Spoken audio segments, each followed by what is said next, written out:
Hey guys, once again it's Mark Sewell from OBrien Real Estate with the latest edition of my property news for 2021, where, as we all know now, the real estate information is on the house. Well, it's been a few weeks since my last property update. I've been away on a break with my wife and we headed out into the goldfields for a couple of weeks. I've rested, reflected, and now I'm ready again and raring to go. Welcome to our autumn, Melburnians. This Monday, CoreLogic released their home price report, and Australia-wide, the values in residential property for the month of February have been the strongest in 17 years. In Metro Melbourne, overall growth rate of 2.1% was achieved for the month, with houses rising by 2.4% to a median price of $829,509, and units only half that, with 1.2% increase to 582,833. Regional Victoria, the growth story was even better for homeowners. Overall, the growth for the month was 2.6% for houses.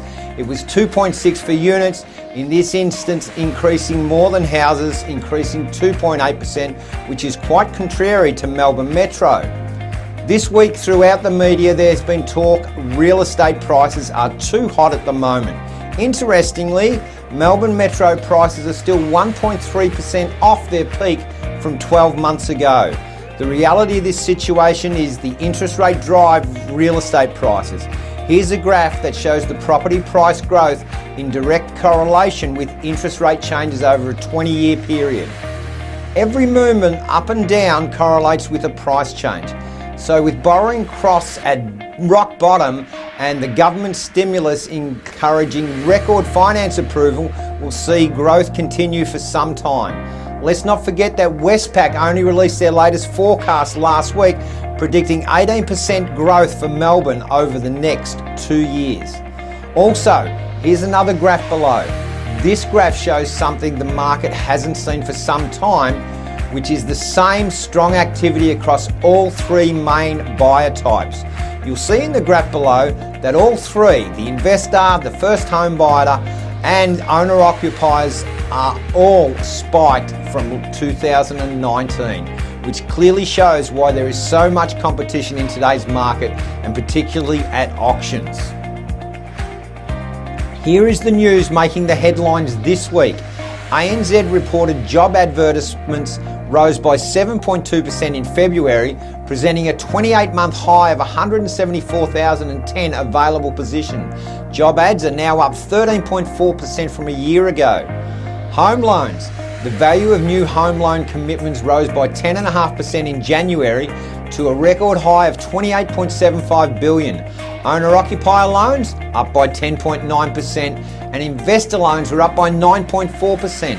The most in 4 years, to a 2.5-year high of $6.64 billion.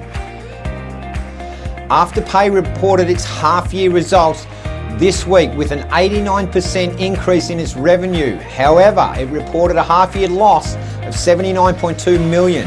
The share price as of Monday this week had risen $117 a share, or 1,468%. Lastly, the numbers across the OBrien network this week were strong.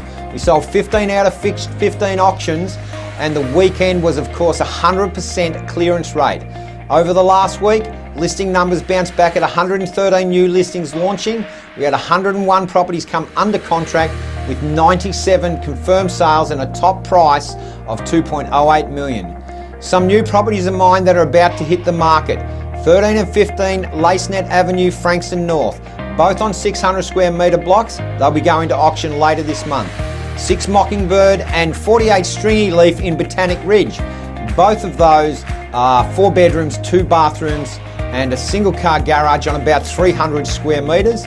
And we've got a new one which will be going to auction there again over at 39 Wallace Road in Cranbourne. That is on an 818 square metre block. Well, that's the wrap for this week. I'm Mark Sewell, and remember, the information provided is of a general nature. You should always seek independent legal, financial, taxation or other advice in relation to your own unique circumstances. Once again, guys, I'm out here to help you. If you need advice, I can help you with any part of your real estate journey. Feel free to give me a buzz anytime. 0413 719 821. Once again, I'm Mark Sewell. Cheers.